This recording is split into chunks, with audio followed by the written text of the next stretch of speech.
Hey everybody, welcome back. My name is Elise and this is 10 to Life, where we talk everything true crime. I am freezing right now, so I have this jacket on. I am sorry that I look like a highlighter, but I don't know why. My office is freezing cold. Anyways, if you are brand new stopping by for the first time, welcome, and I hope you enjoy the case video today. If you do, don't forget to hit that subscribe button below to subscribe to the channel and show your support. And for all of my returning subscribers, welcome back, and I'm happy to have you here today. In 2018, 29-year-old Cecilie Fihoy, I hope I'm pronouncing that right, was living in London. She was a Norwegian grad student. She had decided to move to London and she was trying to meet new people. Like many people do, she turned to Tinder. And Tinder is an online dating app in which you have user profiles that are suggested to you and you can swipe either right or left depending on if you're interested or if you're not interested.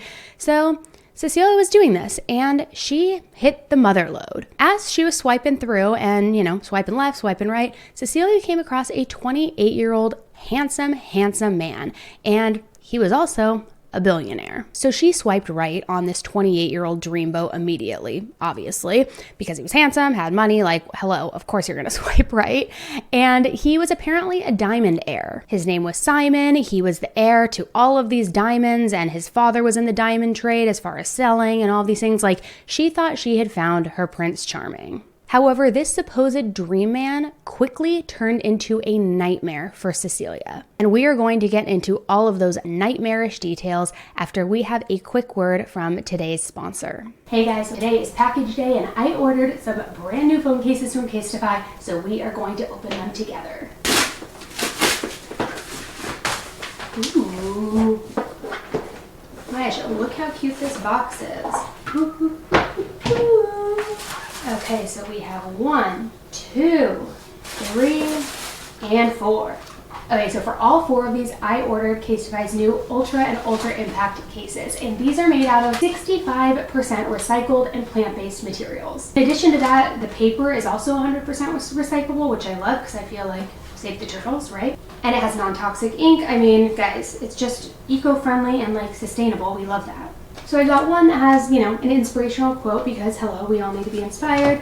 I got this cow print to channel my inner Gen Z, which I'm such a poser. This one with the New York luggage tag because we all know I'm a New Yorker at heart. And this one, which I'm going to be putting on my phone today for you because it's got my baby's names. So what I absolutely love about Casetify, because I have used their cases for years, is that you can drop your phone anywhere, almost anywhere, and it will not break. And guys, I drop my phone all the time. It has amazing technology where you can drop your phone 9.8 feet. 9.8 feet, guys. What I also love about these cases is they are compatible, so you can actually charge them on wireless charging pads. With a lot of cases, you can't do that, and it's super annoying, but these ones you can. And also, these cases keep you safe because it has a feature called Defensify, which actually has an antimicrobial coating, which kills like 99% of bacteria. And the cases are non-toxic, non-hazardous. I mean, it's a win-win-win-win-win. So as I was saying, these cases you can drop from 9.8 feet. So we are going to do a drop test because they have dared us to do one. So let me just show you the case beforehand. You can also see my screen. Hello, you can see my little baby there, but no scratches. Okay, guys, let's do this. I'm a little nervous, but guys, I'm scared. All right, we are still in working order. These cases seriously just make such good gifts for friends, for family, for really anyone. And they are hooking you guys up with a promo code to get your own personalized or cute pattern cases. Go to casetify.com/10tolife for 15% off your order. Let me just see if I can pull this Gen Z one off really quick. Is it cute or do I look like a total poser? Total poser, huh? Anyways, guys, go to casetify.com, check them out. I promise you will not regret it. Not only are the patterns so cute, super customizable, but again, you can just drop it and you're fine. I'm gonna go check on that. But thank you guys for watching, and thank you for understanding that sponsors are essential to the channel's growth if we are trying to get it into a place where I can give you more true crime all the time. All right, let me go check on my phone. Okay guys, so Cecilie is swiping on Tinder. She sees this hot 28-year-old billionaire. She swipes right and they connect. And again, she thought that she hit the absolute motherload here because Simon Leviev's profile was this handsome man who, again, was a diamond heir, and he appeared to be living this jet-setting life full of these lavish clothes, designer clothing, always on private jets, sipping on cocktails, on these beautiful exotic beaches. I mean, truly just one of those lifestyles that really only feels like it's on Instagram, and you actually never really know anybody in real life who actually lives that lifestyle. This guy, Simon, comes up on my phone, and you can see that he lives a very different life than what I'm living. He had some selfies, a picture in a nice car. You could see that it was a private jet, just an overall package. And because of that, Cecilie didn't know if this was too good to be true. She was like, oh, this looks too easy, too amazing. Could this possibly not be real? So Cecilie did what I would say probably 8 out of 10 of us do when we were either first dating somebody or first meet somebody or just out of curiosity.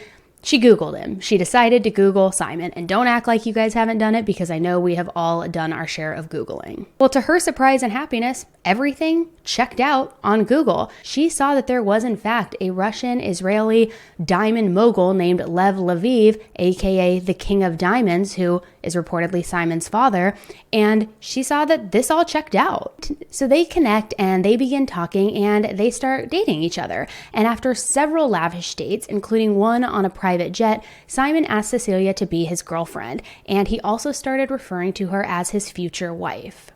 However, he did travel constantly for work because he was in the diamond trade and he was often selling stones and going and meeting new clients, and so he was constantly jet-setting around the world and into different countries. So a lot of their relationship ended up being long distance. They would see each other here and there. She would fly to certain areas to meet him. He would come and visit her, but a lot of it was done through texts and phone calls.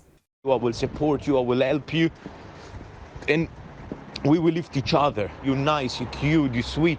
You let me to do what I need to do, and I really appreciate it. I wish you a great and a beautiful and a successful and amazing day as you. Kisses. Good night, my love. I miss you so much.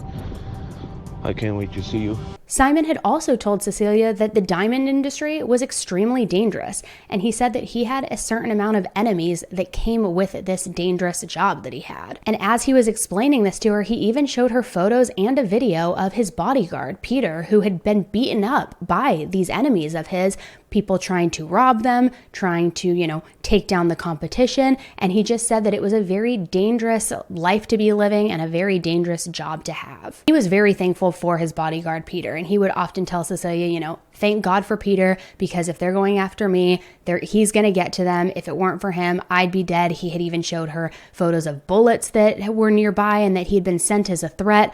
I mean, it was very, very dangerous for him, and he didn't want to put her in harm's way. Simon also confided in Cecilie that because of this and because of these enemies who were tracking him and watching him and wanting to, either rob him or take him out because he was competition, he said that he was unable to use a lot of his credit cards because they would use that information to track his whereabouts. So after dating for a while, he actually ended up asking Cecilie if he could borrow her American Express card, saying that he needed money for obviously these business expenses and for all of these travels and meetings, but that he didn't want to use his card because he was worried that they would, of course, identify where he's located, and then he would have more altercations and potentially end up, a very dangerous situation. So he asks her if he can borrow her card for around 2 weeks or something very small until he starts to work everything out, and she didn't hesitate because she trusted him, she loved him, she knew that he was good for the money. They had been, jet setting all over the place in private jets, fine dining, so she knew he was good for the money, so she of course lent him the card and said,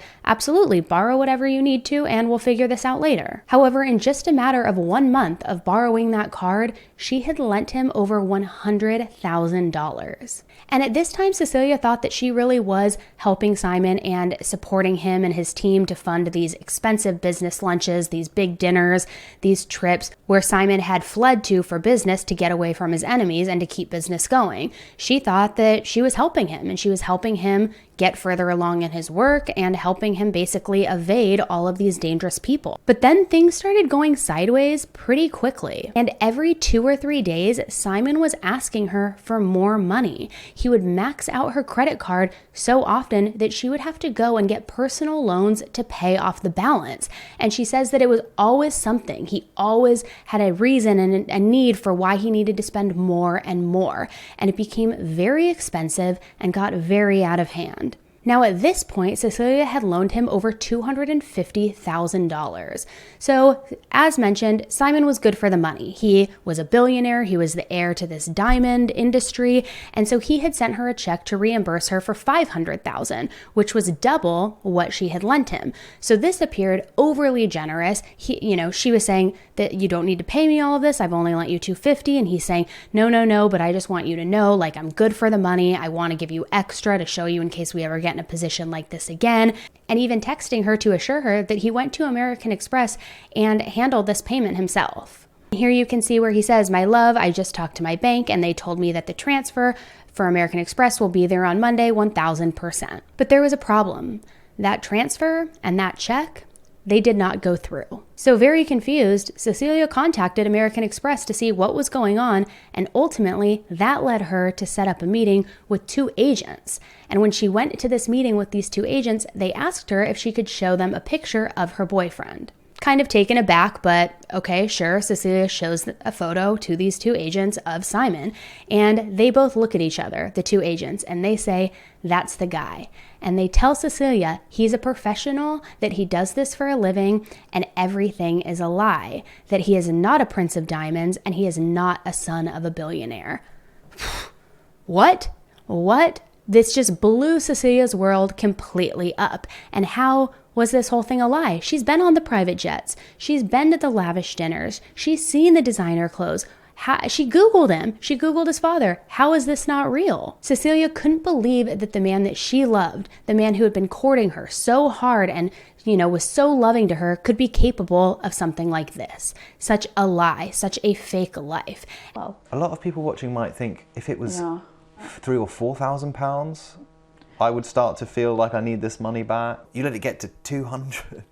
I know it sounds so crazy for people, but the sums weren't a lot, and I could see the spend that he did on my cards. And even more, while Cecilie had thought that she was using her money and loaning him money for those business expenses and that travel to evade his enemies and to take, all of his clients out to these fancy lunches, he wasn't doing any of that with her money. In fact, he was using her money to begin courting and seducing a woman by the name of Pernilla. Cecilie was absolutely heartbroken and devastated.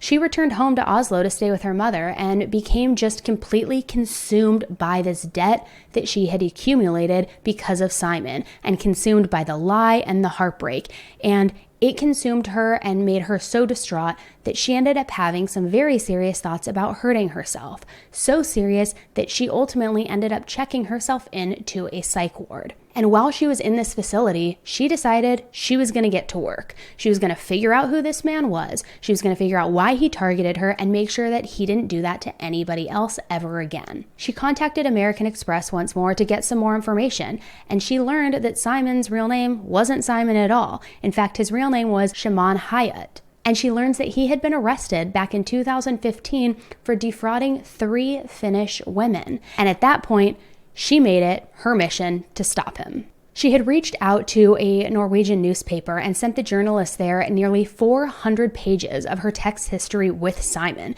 to illustrate what their relationship was like, the money exchange, the lies, everything, because she wanted to put this guy on blast. And because of these tips, these journalists were able to track down Simon's mother in Israel. But she said that she hadn't talked to Simon in years, absolutely zero contact.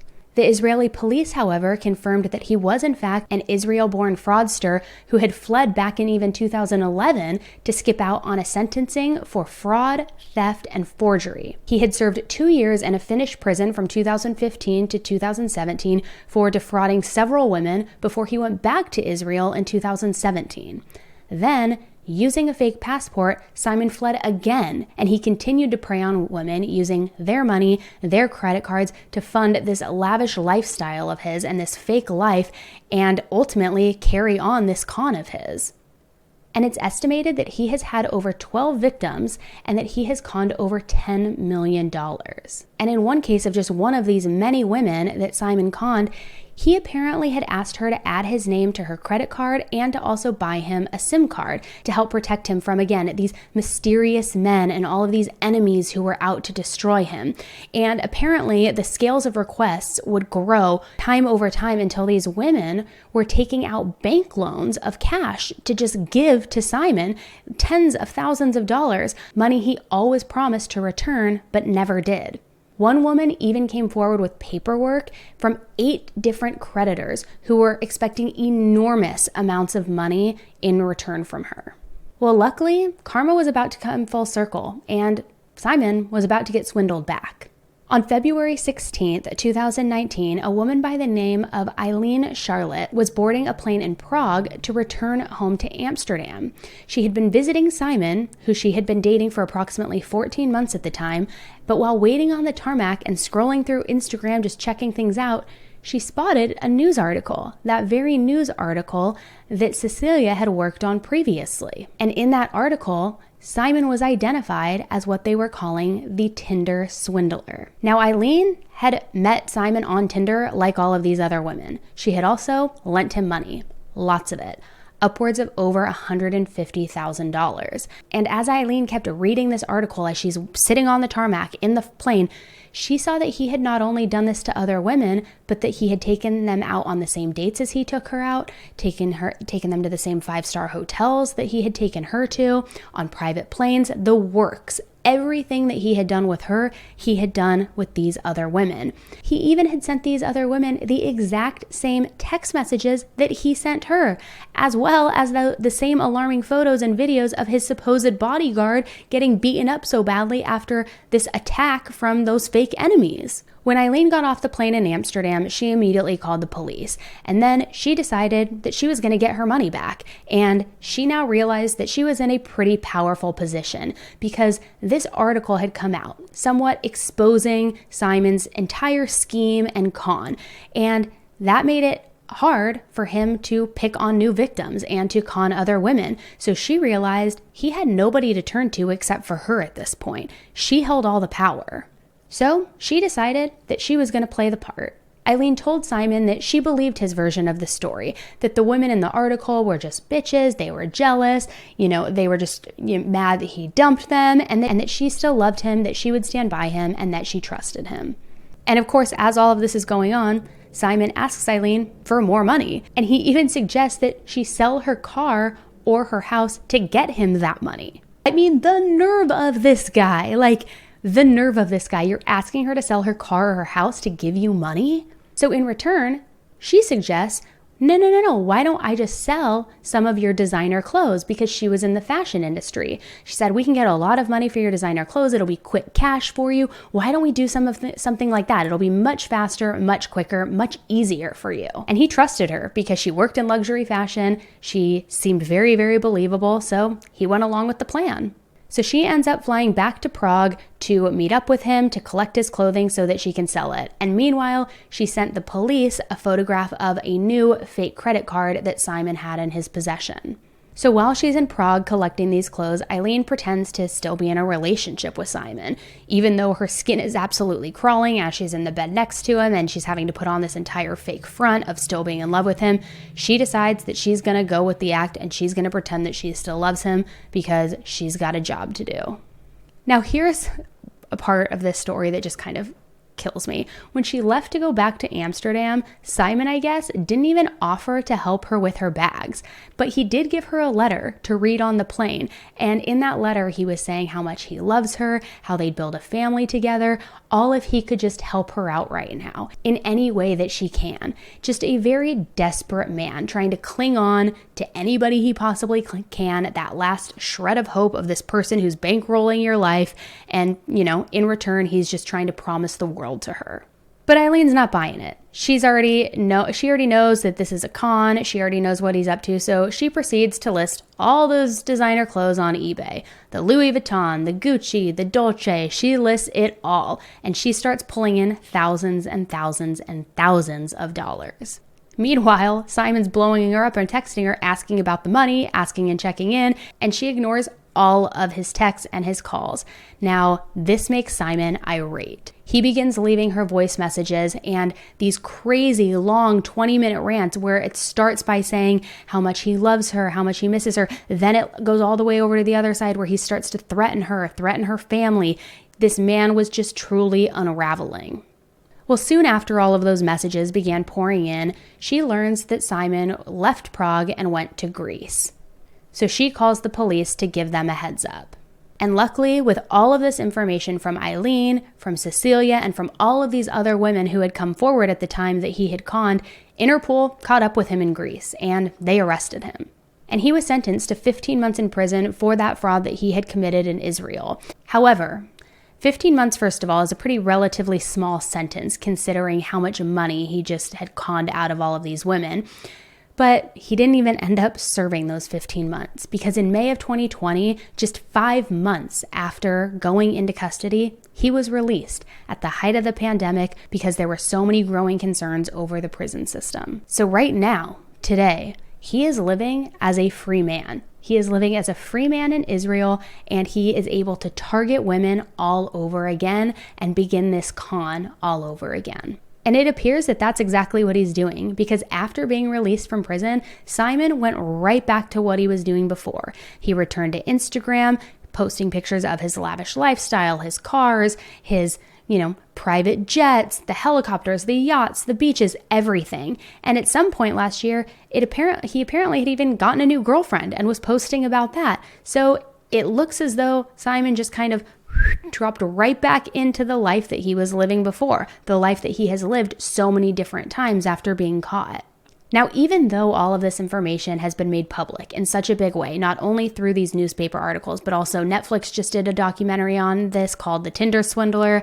Watch it if you haven't checked it out yet. And, Dateline has done things on this. It's out there in such a big way. But he's adamant that he did not con any of these women. There's nothing here, just a loan between friends that went south. She agreed to loan me money and then she disappeared, not answering phones or emails or letters before we were able to pay her back. They used me for my life and got expensive gifts and everything. In other words, gold diggers. When I ask help, they agreed to help and they know that I have some problems. I didn't run from no one. It's all fake news and lies. I have a feeling that this Netflix documentary is going to generate a lot of buzz, and I think more women are going to come forward. And I think when that happens, more charges may come forward, and I'm hopeful that this Simon guy finally gets what he deserves, and that would be in a 4-wall concrete cell. No more private jets, no more Gucci, no more exotic beaches, nothing. Just dropping the soap, eating Cheetos, using, a toilet as a mirror, a metal toilet as a mirror, just rock bottom. So at the moment, there's really not much that can be done here. All that can really be done is continue to put this man's face on blast, make women aware of this man so that they don't become his next target, because he clearly does have a pattern, and it's almost certain that he will attempt to do this again to another woman if he hasn't done so already. So as a little PSA for all of you out there who do online dating, just be extra careful and extra cautious. And we already talk about being extra careful in regards to online dating in the sense of it being dangerous in terms of getting hurt or possibly targeted or killed. But also now you have this whole other layer where you got to be careful that you're not getting swindled by, a fake diamond billionaire. It's just, God, it's crazy. We'll see what we learn, guys. And again, check that documentary out. Let me know what you guys think.